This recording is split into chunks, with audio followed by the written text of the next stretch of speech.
Confirm VCB open indication. Push red button inside.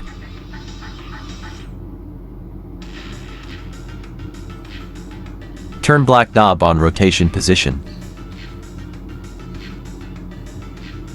Put rotating tool inside and rotate anti-clockwise direction.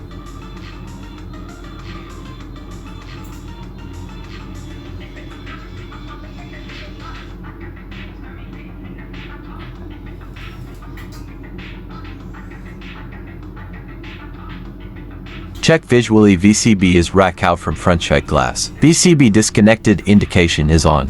Turn the knob to disconnected position. You can see red push button is popping out. VCB disconnected indication is on now. Push the earthing switch. Same time you have to turn earth switch.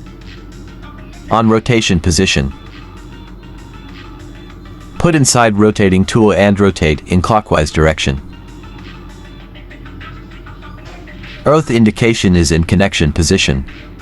Turn one more time earth switch to earth connecting position.